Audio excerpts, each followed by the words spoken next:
বঙ্গবন্ধুর খুনিদের মদতদাতা ছিলেন জিয়া, প্রধানমন্ত্রী। অসংখ্য চিঠিতে মূর্ত বঙ্গবন্ধুর অকৃত্রিম পরিচয়। বিচার বহির্ভূত হত্যাকাণ্ড আর চান না টেকনাফের বাসিন্দারা। করোনায় আরও ৩২ মৃত্যু, কমেছে শনাক্তের হার। গত অর্থবছরে ৫% বেশি প্রবৃদ্ধির হার নিয়ে সন্দিহান CPD.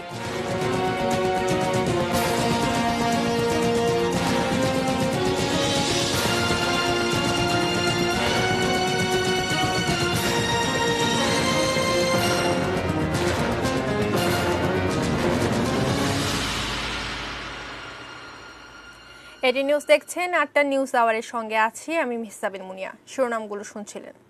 VSL angle channel HB VSL Bikrampur steel limited. করোনাকালে কঠিন সময় পার করছে বিশ্ব। এ লড়াইয়ে বাঙালিও। বুকে নিয়ে বঙ্গবন্ধুর চেতনা। সবটাতেই জাতির পিতার বাণীর নির্দেশনা যেন ঘোর বিপদের বিশেষ বন্ধু। জাতীয় শোক দিবসে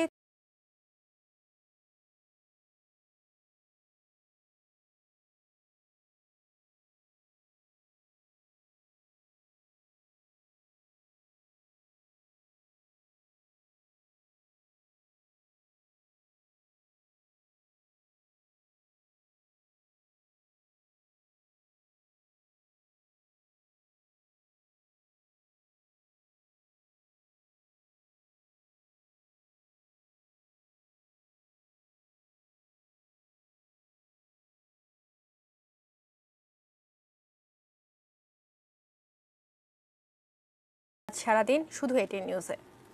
এবারে বিস্তারিত। বঙ্গবন্ধুর খুনিদের মদতদাতা জিয়াউর রহমান, এমন মন্তব্য করে প্রধানমন্ত্রী শেখ হাসিনা বলেছেন, বঙ্গবন্ধুর খুনিদের বিচারের পথ বন্ধ করেছিলেন জিয়া, আর তার স্ত্রী খালেদা জিয়া দায় মুক্তি দিয়েছিলেন অপারেশন ক্লিন হার্টের নামে বিচার বহির্ভূত হত্যাকাণ্ডের। বঙ্গবন্ধুর শাহাদাত বার্ষিকী উপলক্ষে আওয়ামী লীগের আলোচনা অনুষ্ঠানে এসব কথা বলেন তিনি। করোনা মহামারীর এই সময়ে জাতির পিতা বঙ্গবন্ধু শেখ মুজিবুর রহমানের ৪৫তম শাহাদাত বার্ষিকীতে আওয়ামী লীগের এই আলোচনা অনুষ্ঠানটি হল তথ্য প্রযুক্তি ব্যবহার করে। গণভবন থেকে যোগ দিলেন দলটির সভাপতি প্রধানমন্ত্রী শেখ হাসিনা, আর আওয়ামী লীগের কেন্দ্রীয় কার্যালয়ে ছিলেন দলের নেতাকর্মীরা। নিজের পরিবারের প্রায় সব সদস্যকে হারানোর শোকাবহ ১৫ই আগস্ট নিয়ে কথা বলতে গিয়ে সবসময়ই আবেগ আপ্লুত থাকেন শেখ হাসিনা। এদিনও ছিলেন। অভিযোগ করলেন এই হত্যাকাণ্ডের পেছনে মূল মাস্টার মাইন্ড জিয়াউর রহমান। কিন্তু এই সামরিক অফিসারদের কারা কে মদত দিয়েছে, তাদের পিছনে কে ছিল? আমার বাবার ক্যাবিনেটেরই একজন মন্ত্রী খন্দকার মোস্তাক, তার উচ্চাভিলাষ, আর তার সহযোগী জিয়াউর রহমান। বঙ্গবন্ধুর হত্যাকাণ্ডের সাথে জিয়াউর রহমান জড়িত ছিলেন বলেই এই হত্যাকাণ্ড নিয়ে আন্তর্জাতিক তদন্তেও বাধা দিয়েছিলেন জিয়া, এমন অভিযোগ আওয়ামী লীগ সভাপতির। তদন্ত কমিশনের প্রতিনিধি হিসেবে স্যার টমাস উইলিয়ামসকে বাংলাদেশে জাতির পিতা বঙ্গবন্ধু শেখ মুজিবুর রহমানের এবং বাংলাদেশের রাষ্ট্রপতির হত্যার তদন্ত করবার জন্য পাঠানো হয়। ব্রিটিশ এমপি অনেকে তখন আমাদের সহযোগিতা করে, এবং তিনি যখন ভিসা চান, জিয়াউর রহমান তখন রাষ্ট্রপতি, জিয়াউর রহমান কিন্তু স্যার টমাস উইলিয়ামস এমপিকে ভিসা দেয় নাই। খুনের সাথে জড়িত ছিল বলেই সে ভয় ভীত ছিল, সেই জন্যই সেটা তদন্ত করতে দেয়নি। জিয়াউর রহমানের খুনের রাজনীতির ধারাবাহিকতা বজায় রেখেছিলেন তার স্ত্রী খালেদা জিয়াও, এমন অভিযোগও করলেন প্রধানমন্ত্রী। খালেদা জিয়া ক্ষমতায় এসে অপারেশন ক্লিন হার্টের নামে যত্রতত্র যেখানে সেখানে মানুষকে ধরে নিয়ে আওয়ামী লীগের নেতা কর্মী থেকে শুরু করে যাকে যেখানে, যুবলীগের কর্মী যাকে যেখানে পেয়েছে নিয়ে হত্যা করেছে। আর সেই হত্যার বিচার হবে না, সেই ইন্ডেমনিটিও খালেদা জিয়া দিয়ে গেছে।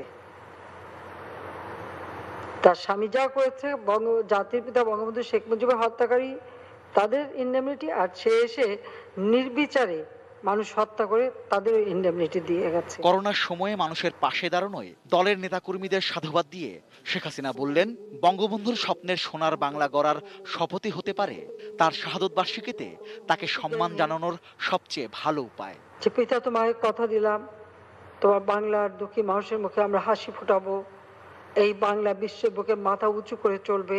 Rezwan Foyez, ATN news, Dhaka. এবারে আমাদের বিশেষ আয়োজন, শুধু মুখে বা বক্তৃতায় নয়, মুক্তিযুদ্ধে নিহত ও আহতদের প্রতি কৃতজ্ঞতা জানাতে শহীদ পরিবার ও আহতদের নিজে চিঠি লিখেছিলেন বঙ্গবন্ধু শেখ মুজিবুর রহমান। কি ছিল সেই সব চিঠিতে, জানাচ্ছেন রেজওয়ান ফয়েজ।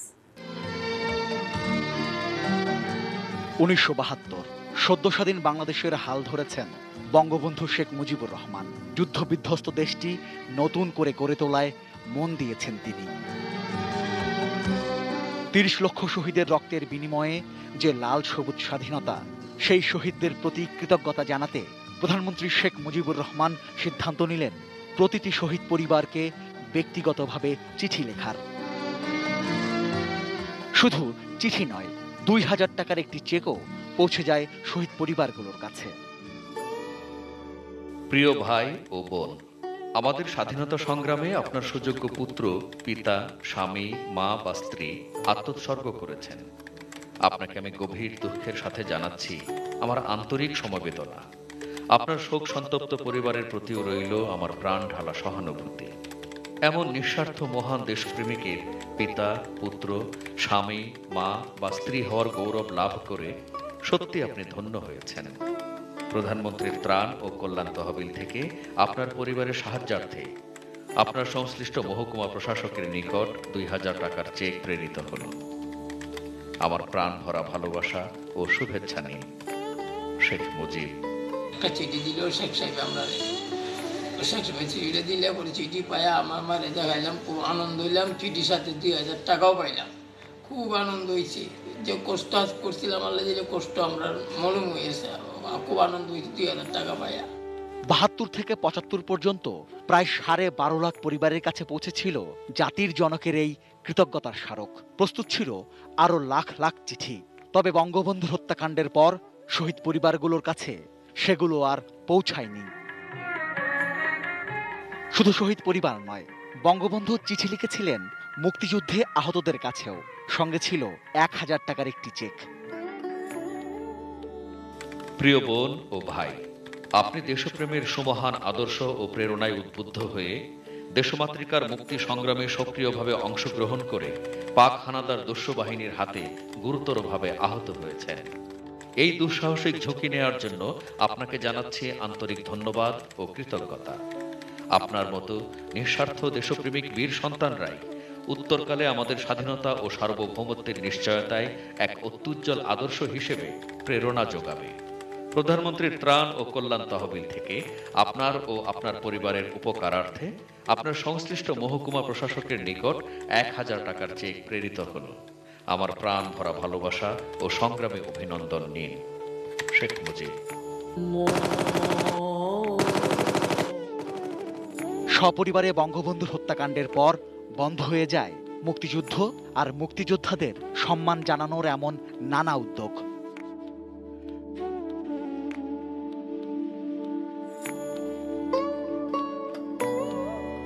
Rezwan Foyez, ATN news, Dhaka. কারাগারে কেটেছে জীবনের বেশিরভাগ, তাই রাজনৈতিক সহযোদ্ধাদের কাছে বঙ্গবন্ধুর লেখা বেশিরভাগ চিঠিতেই রয়েছে জেল জীবনের টুকটাক তথ্য। কারা কর্তৃপক্ষের কড়া চোখ পার হয়ে আসা এসব চিঠিতে তারপরেও উঠে এসেছে রাজনীতি নিয়ে মুজিবের দৃঢ় সংকল্প আর এদেশের বাস্তবতার নানান উদাহরণ।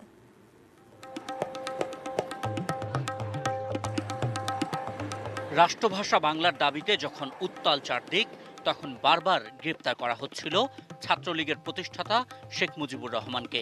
1950 সালে বছরের প্রথম দিনেই 144 ধারা ভঙ্গের দায়ে আবারও গ্রেপ্তার হন মুজিব।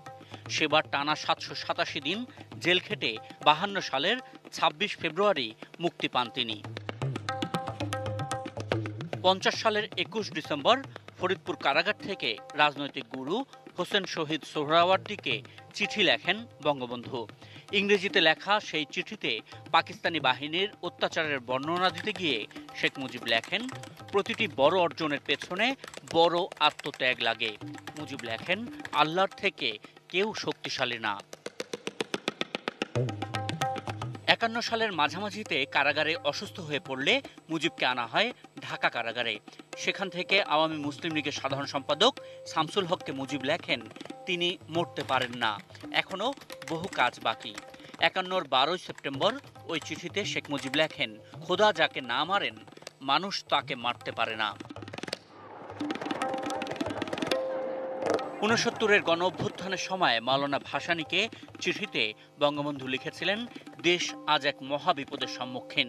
৬ অক্টোবর লেখা হয়েছিল ওই চিঠি। বঙ্গবন্ধু লিখেছিলেন, এদেশে যখনই ন্যায্য দাবি দেওয়ার প্রশ্ন ওঠে তখনই কিছু সংখ্যক লোক তাকে বানচালের জন্য উদ্গ্রীব হয়ে ওঠে। Ashikur Rahman Apu, ATN news, Dhaka.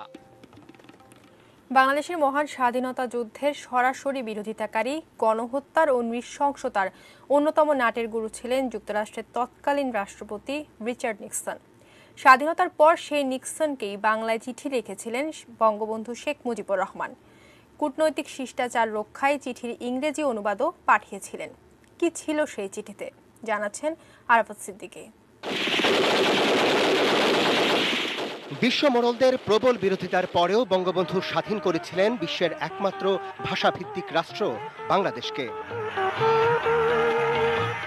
এমন প্রেক্ষাপটে গণহত্যাকারী পাকিস্তানি সেনাদের সহায়তায় যিনি সপ্তম নৌবহর পাঠিয়েছিলেন, সেই রিচার্ড নিক্সনকে বাংলায় চিঠি লেখা নিঃসন্দেহে ভিন্ন বার্তা বহন করে। He was a perfect diplomat and knowing every diplomatic courtesy, diplomatic protocol without being a diplomat. That was Sheikh Mujib. You see, এটা ছিল তার বিশেষত্ব, তার ব্যক্তিত্ব ছিল এরকম। প্রধানমন্ত্রী হিসেবে বঙ্গবন্ধুর স্বাক্ষরিত টাইপরাইটার দিয়ে লেখা সেই চিঠিতে ১৯৭১ সালের নৃশংসতার কথা মনে করিয়ে দেন শেখ মুজিব। তিনি লিখেন, বিশ্বের সকলেই জানেন যে বাংলাদেশে অমানসিক নৃশংসতম গণহত্যার জন্য পাকিস্তান সেনাবাহিনী দায়ী। নিক্সনকে এই চিঠি লেখার মূল পটভূমি ছিল মুক্তিযুদ্ধে মানবতা বিরোধী অপরাধের দায়ে পাকিস্তানি সেনা কর্মকর্তাদের বিচারের উদ্যোগ নিয়েছিলেন বঙ্গবন্ধু। কূটনৈতিক ভাষায় এ বিষয়ে যুক্তরাষ্ট্রকে নাক না গলানোর পরামর্শ দিয়েছিলেন তিনি, যদিও সে সময়ের প্রেক্ষাপটে পাকিস্তানের তৎকালীন রাষ্ট্রপতি জুলফিকার আলী ভুট্টো এই বিচার ঠেকাতে মরিয়া হয়ে উঠেছিলেন। কিন্তু ততদিনে বঙ্গবন্ধু ন্যায় বিচার প্রতিষ্ঠায় ও আটকে পড়া নাগরিকদের বিনিময়ে ভারতের সঙ্গে যৌথ উদ্যোগ নিয়েছে। সে বিষয়ে চিঠিতে বঙ্গবন্ধু লিখেন, আজও পাকিস্তান জোরপূর্বক আটক রাখাতে ৩ লক্ষ নিরীহ বাঙালি অকথ্য দুঃখ দুর্দশা এবং চরম নির্যাতন ভোগ করে চলেছে। সে সঙ্গে পাকিস্তানের শাসনতন্ত্রে স্বাধীন বাংলাদেশকে পূর্ব পাকিস্তান দাবি করার ধিক্কার জানান বাংলাদেশের জাতির পিতা Bangabandhu Sheikh Mujibur Rahman. If Mr. Bhutto wants to discuss with the representative of Bangladesh, it is proper for him to recognize Bangladesh first.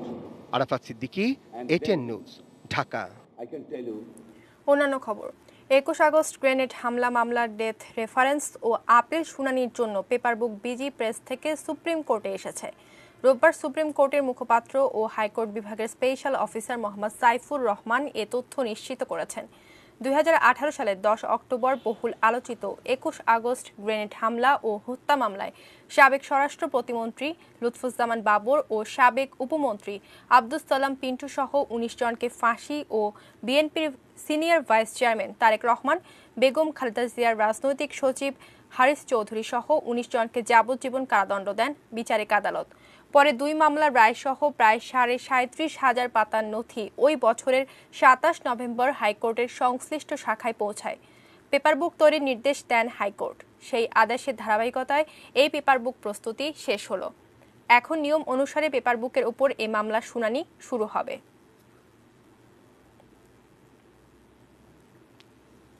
অভিযানের নামে আর কোনো বিচার বহির্ভূত হত্যাকাণ্ড চান না টেকনাফের মানুষ। পুলিশের গুলিতে অবসরপ্রাপ্ত সেনা কর্মকর্তা সিনহা নিহত হওয়ার ঘটনায় তদন্ত কমিটির গণশুনানিতে এমন মন্তব্য করেছেন অনেকে। রোববার টেকনাফ শামলাপুর রোহিঙ্গা ক্যাম্প ইনচার্জের কার্যালয়ে এই গণশুনানি অনুষ্ঠিত হয়। কক্সবাজার টেকনাফ মেরিন ড্রাইভে পুলিশের গুলিতে সেনাবাহিনীর অবসরপ্রাপ্ত মেজর সিনহা মোহাম্মদ রাশেদ খান হত্যার ঘটনায় স্বরাষ্ট্র মন্ত্রণালয়ের জননিরাপত্তা বিভাগ গত 2 আগস্ট 4 সদস্যের একটি তদন্ত কমিটি গঠন করে। এই কমিটিকে সরেজমিনে তদন্ত করে ঘটনার কারণ এবং ভবিষ্যতে এমন ঘটনা প্রতিরোধে করণীয় সম্পর্কে মতামত দেওয়ার জন্য বলা হয়। এরই ধারাবাহিকতায় রোববার এক গণশুনানির আয়োজন করে তদন্ত কমিটি। শুনানিতে 11 জন সাক্ষ্য দিতে এলেও শোনা হয়েছে 9 জনের কথা। আমরা আশা করছি আমাদেরকে সরকার 23 তারিখ পর্যন্ত সময় দিয়েছে, এর মধ্যে আমরা আমাদের রিপোর্ট প্রস্তুত করতে পারি। এটি যাতে কোনো রকম পুনরাবৃত্তি না ঘটে সে বিষয়ে আমরা রিকমেন্ডেশন তৈরি করছি, আমরা সরকারকে জমা দেব। প্রত্যক্ষদর্শী ছাড়াও শুনানিতে ওসি প্রদীপের বিরুদ্ধে অভিযোগ জানাতে আসেন অনেকেই, যারা নানা ঘটনায় ভুক্তভোগী।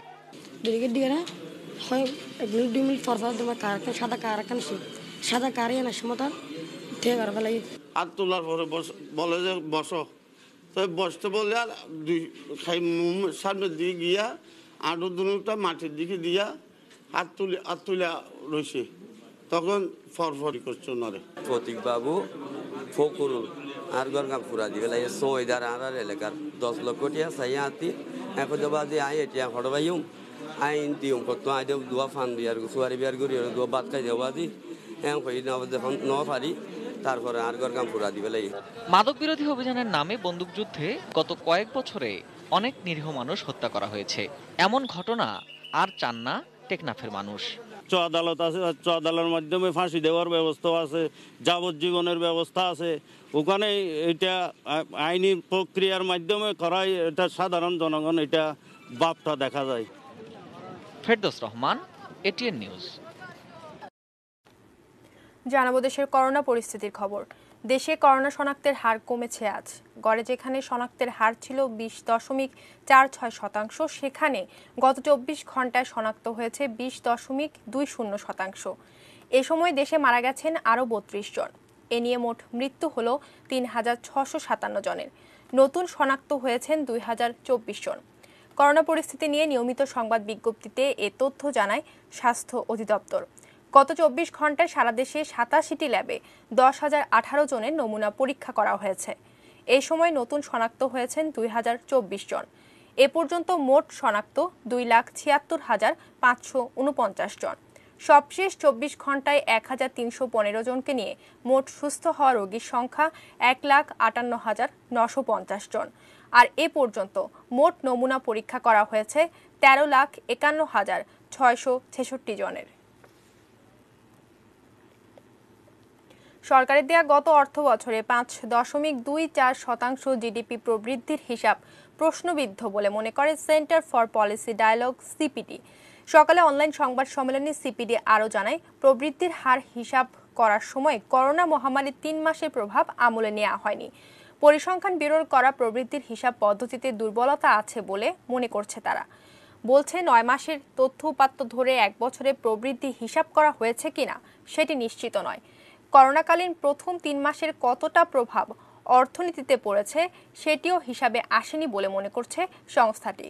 অর্থনীতির বিভিন্ন সূচক কমার পরিসংখ্যান তুলে ধরে সিপিডি দাবি করছে, গত অর্থবছরে প্রবৃদ্ধি হয়ে থাকতে পারে বড়জোর 2.5%। সঠিক হিসাব পেতে একটি স্বাধীন পরিসংখ্যান কমিশন গঠন করারও পরামর্শ দেয় সিপিডি। যেসব অনুমিতির ভিত্তিতে আমরা 2.5% বলেছিলাম, আমরা কিন্তু এখনো পর্যন্ত মনে করি যে সেই অনুমিতিগুলো আমাদের ঠিক আছে।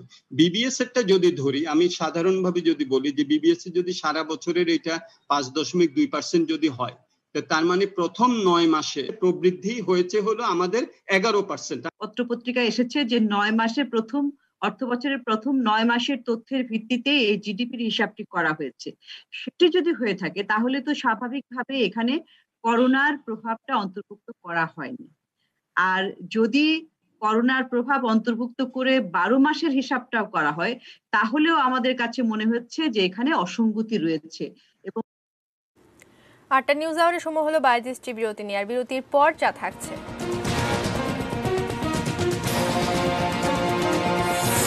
সুপ্রিম কোর্টের এফিডেভিট শাখায় অভিযান।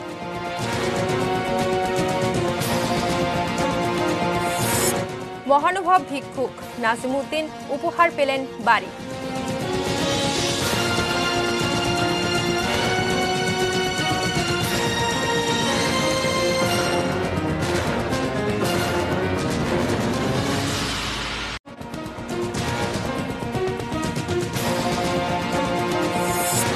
বঙ্গবন্ধুর খুনিদের মদতদাতা ছিলেন জিয়া, বললেন প্রধানমন্ত্রী।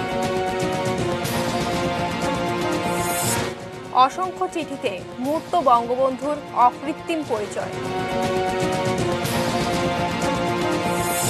বিচার বহির্ভূত হত্যাকাণ্ড আর চান না টেকনাফের বাসিন্দারা। করোনায় আরও ৩২ মৃত্যু, কমেছে শনাক্তের হার। গত অর্থবছরে ৫% বেশি প্রবৃদ্ধির হার নিয়ে সন্দিহান সিপিডি।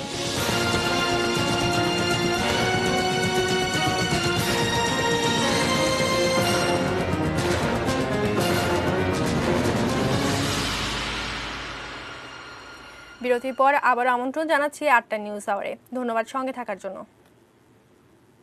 যাচ্ছি অন্যান্য খবরে।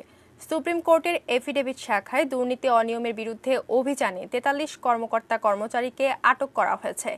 দুপুরে আপিল বিভাগের জ্যেষ্ঠ বিচারপতি মোহাম্মদ ইমান আলীর নেতৃত্বে এই অভিযান পরিচালিত হয়। আদালত অঙ্গনে দীর্ঘদিন ধরে চলে আসা দুর্নীতি অনিয়মের কথা আইনজীবীরা প্রধান বিচারপতিকে জানিয়েছিলেন। এরই পরিপ্রেক্ষিতে আজ আপিল বিভাগের জ্যেষ্ঠ বিচারপতি মোহাম্মদ ইমান আলীর নেতৃত্বে সুপ্রিম কোর্টের ২ নম্বর প্রশাসনিক ভবনে একটি ঝটিকা অভিযান পরিচালিত হয়। সুপ্রিম কোর্ট বাড়ির সম্পাদক ব্যারিস্টার রুহুল কুদ্দুস কাজল জানান, আটক ৪৩ জন নিজ শাখায় নিজ দায়িত্ব পালন না করে এফিডেভিট শাখায় অন্য কাজে ব্যস্ত ছিলেন বলে তাদের আটক করা হয়। অভিযুক্তদের নাম ও ঠিকানা সংগ্রহ শেষে তাদের মৌখিকভাবে সতর্ক করে ছেড়ে দেওয়া হয়েছে। যাদেরকে আটক করেছে তাদের মূল অভিযোগ হচ্ছে তারা হচ্ছে আনঅথরাইজড, অর্থাৎ এফিডেভিট সেকশনে তাদের প্রবেশের কোনো প্রয়োজন ছিল না, তা সত্ত্বেও তারা ঢুকেছে। আমরা মাননীয় বিচারপতি মোহাম্মদ ইমান আলীর কাছে ক্ষমা প্রার্থনা করেছি। এই ৪৩ জন ব্যক্তিকে আমি আমার জিম্মায় সুপ্রিম কোর্ট আইনজীবী সমিতির সম্পাদক হিসেবে তাদেরকে তারা যে অন্যায় করেছে সমিতির পক্ষ থেকে তাদের বিরুদ্ধে আমরা আইনগত ব্যবস্থা গ্রহণ করব। ভিক্ষা করেই চলে যার জীবন, তিনি তার জমানো সব টাকা দিয়ে দেন করোনা সহায়তা তহবিলে। শেরপুরের ভিক্ষুক নাজিমুদ্দিনের এই মহানুভবতা আলোচিত সারা দেশে। প্রধানমন্ত্রী শেখ হাসিনা তাকে উপহার দিয়েছেন একটি বাড়ি এবং দোকান। নতুন বাড়িতে উঠেছেন নাজিমুদ্দিন, চাবি পেয়েছেন দোকানের। শেরপুর প্রতিনিধি আব্দুর রহিম বাদলের তথ্য ও ছবিতে ডেস্ক রিপোর্ট। নিজের এমন একটি বাড়ি হয়তো কোনোদিন স্বপ্নেও দেখেননি শেরপুরের ঝিনাইগাতির গান্ধীগাঁও গ্রামের ভিক্ষুক নাজিমুদ্দিন। নিজের ঘর মেরামতের জন্য রাখা ১০,০০০ টাকা করোনার কারণে কর্মহীনদের সহায়তা তহবিলে দান করায় প্রধানমন্ত্রীর কাছ থেকে উপহার হিসেবে পেয়েছেন এই বাড়িটি। আমি ধারণা করি না যে আমি এই বাড়ি ঘরটা পাবো। ২ বছর ধরে ভিক্ষা করে জমানো টাকা গত এপ্রিলে করোনা তহবিলে দান করেছিলেন নাজিমুদ্দিন। তার মহানুভবতায় মুগ্ধ হয়ে প্রধানমন্ত্রী তাকে একটি বাড়ি করে দেওয়ার নির্দেশ দিলে সে মাসেই বাড়ির নির্মাণ কাজ শুরু করে উপজেলা প্রশাসন। প্রায় ৪.৫ মাস পর রোববার আধা পাকা টিন শেড নতুন বাড়িতে ওঠেন ভিক্ষুক নাজিমুদ্দিন। শেরপুরের জেলা প্রশাসক আনারকলি মাহবুব বাড়িটি উদ্বোধন করেন। নতুন বাড়ি পেয়ে ভীষণ খুশি নাজিমুদ্দিন। প্রধানমন্ত্রী শেখ হাসিনা আমার বাড়ি ঘরটা সব দিল, সবকিছু পাইয়ে খুব খুশি। তাকে নিয়ে এলাকাবাসীরও যেন উৎসাহের শেষ নেই। তার সুবাদে আজকে আমাদের এই কাংশবাসীকে উজ্জ্বল করেছে। সারা বাংলাদেশের মানুষ নাজিমুদ্দিন ফকিরের কাছ থেকে যেন আমরা এই উদাহরণ শিখি, যে কোনো বাংলাদেশের দুর্যোগ মোকাবেলা আমরা যেন তার মতন সবাই এগিয়ে আসি। বাড়ির পাশাপাশি গান্ধীগাঁও বাজারে তার জন্য করে দেওয়া দোকান ঘরের চাবিও বুঝিয়ে দেওয়া হয়। এছাড়া সরকারি সুবিধায় আজীবন চিকিৎসা সেবা পাবেন নাজিমুদ্দিন।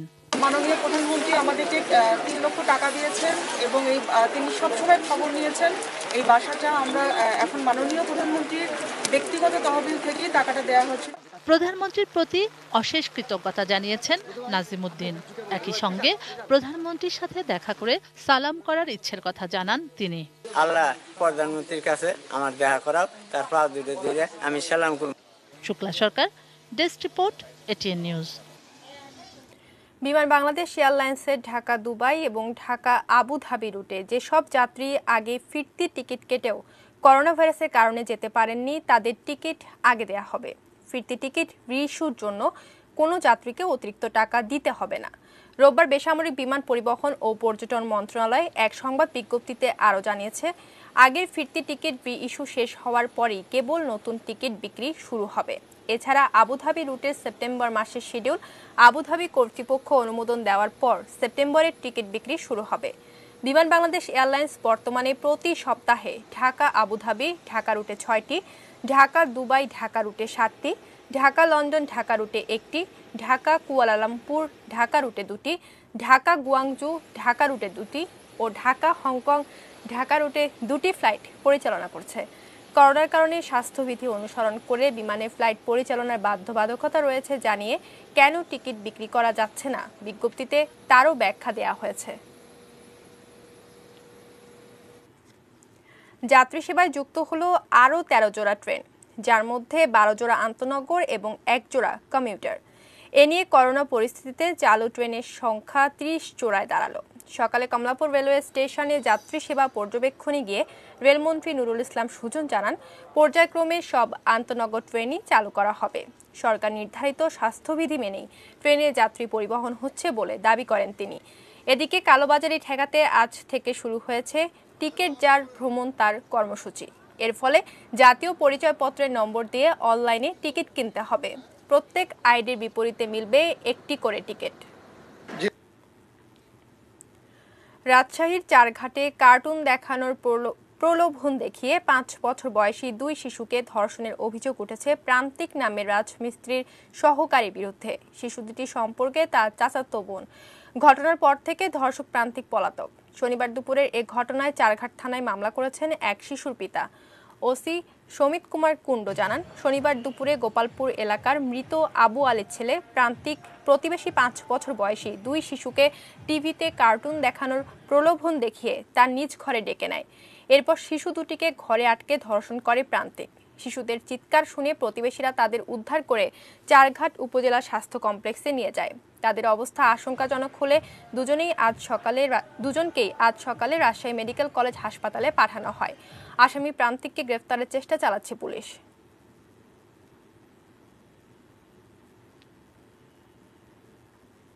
সোশ্যাল ইসলামী ব্যাংক লিমিটেড বাণিজ্য সংবাদ।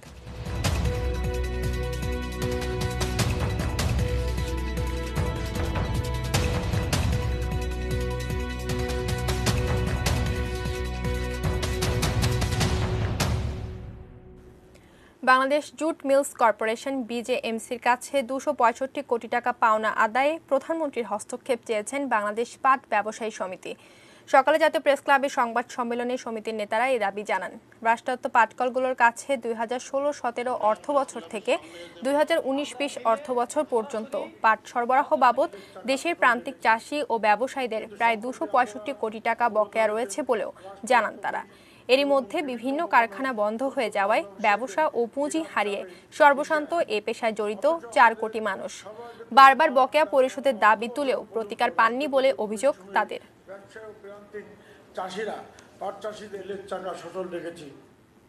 মেটাল প্রেজেন্টস কৃষি সংবাদ, সুজলা সুফলা।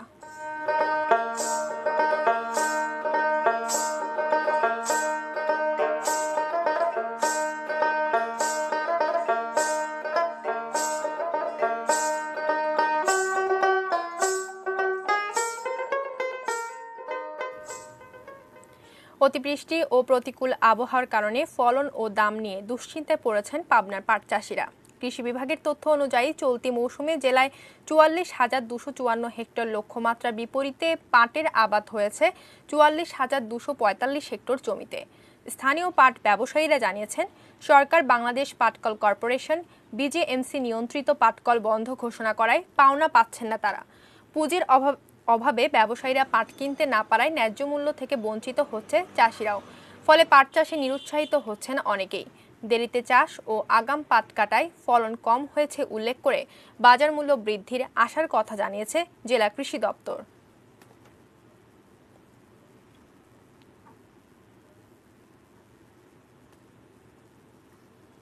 আবারও সময় হলো 22 বিরতি নিয়ে, আর বিরতির পর যা থাকছে।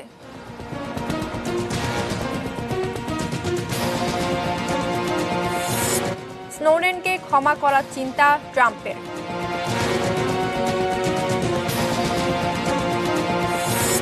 যুবাদের করোনা পরীক্ষা শুরু করেছে বিসিবি।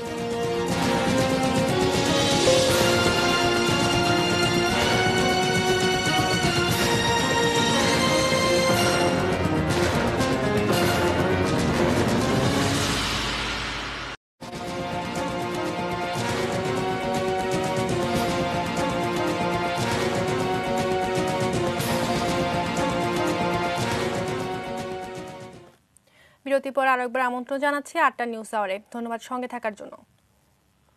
জানাবো দেশের বাইরের খবর। মার্কিন গোপন নথি ফাঁসকারী এডওয়ার্ড স্নোডেনকে ক্ষমা করার চিন্তা ভাবনা চলছে বলে জানিয়েছেন মার্কিন প্রেসিডেন্ট ডোনাল্ড ট্রাম্প। শনিবার এক সংবাদ সম্মেলনে ট্রাম্প বলেন তিনি স্নোডেনকে ক্ষমা করার বিষয়টি দেখছেন। তার পক্ষে বিপক্ষে নানা অভিমত রয়েছে। অনেকে মনে করেন তার বিষয়টি নিয়ে ভিন্নভাবে ভাবা উচিত। কেউ কেউ মনে করেন তিনি যা করেছেন তা খুব খারাপ। সম্প্রতি নিউ ইয়র্ক পোস্টকে দেওয়া সাক্ষাৎকারে ট্রাম্প বলেন অনেকে মনে করেন স্নোডেনের সঙ্গে ভালো আচরণ করা হয়নি, তবে এর আগে স্নোডেনকে বিশ্বাসঘাতক আখ্যা দিয়ে তার মৃত্যুদণ্ড দেওয়া উচিত বলে মন্তব্য করেছিলেন ট্রাম্প। 2013 সালে নাগরিকদের উপর মার্কিন গোয়েন্দা নজরদারির বিভিন্ন তথ্য ফাঁস করে বিশ্বকে কাঁপিয়ে দিয়েছিলেন আমেরিকার কেন্দ্রীয় গোয়েন্দা সংস্থা CIA এর সাবেক সদস্য এডওয়ার্ড স্নোডেন। তথ্য ফাঁসের পর দেশ থেকে পালিয়ে রাশিয়ায় রাজনৈতিক আশ্রয়ে আছেন তিনি।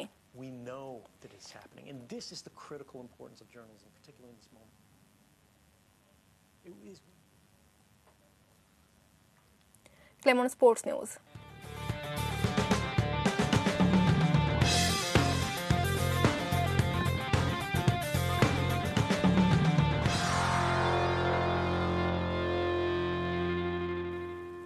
বিসিবি কার্যালয়ে শুরু হয়েছে অনূর্ধ্ব 19 ক্রিকেট দলের করোনা পরীক্ষা। আগামী 23 আগস্ট থেকে 18 সেপ্টেম্বর পর্যন্ত বিকেএসপিতে শুরু হবে বাংলাদেশ অনূর্ধ্ব 19 ক্রিকেট দলের আবাসিক ক্যাম্প। প্রাথমিক স্কোয়াডে ডাক পাওয়া 45 ক্রিকেটারের সবারই করোনা পরীক্ষা করানো হবে। প্রথম দিনে 15 ক্রিকেটার ও 12 জন সাপোর্ট স্টাফের নমুনা সংগ্রহ করা হয়। আগামী 24 ঘন্টার মধ্যে বিসিবির মেডিকেল বিভাগ তাদের রিপোর্ট হাতে পাবে। করোনা নেগেটিভ ক্রিকেটাররা সোমবার বিকেএসপিতে চলে যাবেন। আর কেউ পজিটিভ হলে তাদের বিসিবির অধীনেই আইসোলেশনে রাখা হবে। বিসিবির প্রধান চিকিৎসক দেবাশিস চৌধুরী বিষয়টি নিশ্চিত করেছেন।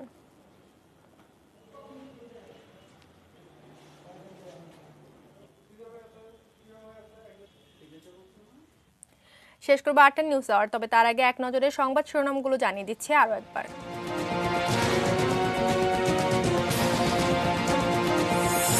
বঙ্গবন্ধুর খুনিদের মদতদাতা ছিলেন জিয়া, বললেন প্রধানমন্ত্রী। অসংখ্য চিঠিতে মূর্ত বঙ্গবন্ধুর অকৃত্রিম পরিচয়। বিচার বহির্ভূত হত্যাকাণ্ড আর চান না টেকনাফের বাসিন্দারা।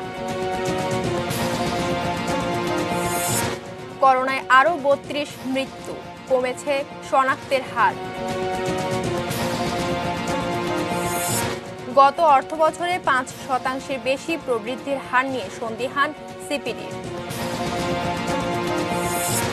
সুপ্রিম কোর্টের এফিডেভিট শাখায় অভিযান।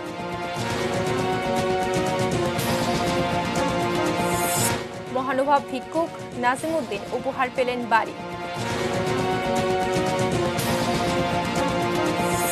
স্নোডেনকে ক্ষমা করার চিন্তা ট্রাম্পের।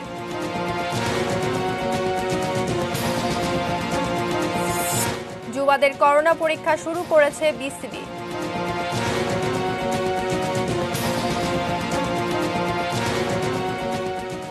এই ছিল ৮টা নিউজ আওয়ার। সঙ্গেই থাকুন, দেখতে থাকুন এটিএন নিউজ। এটিএন নিউজের ব্রেকিং নিউজ মোবাইলে পেতে টাইপ করুন START SPACE AN এবং পাঠিয়ে দিন 5959 এই নম্বরে। ধন্যবাদ সবাইকে।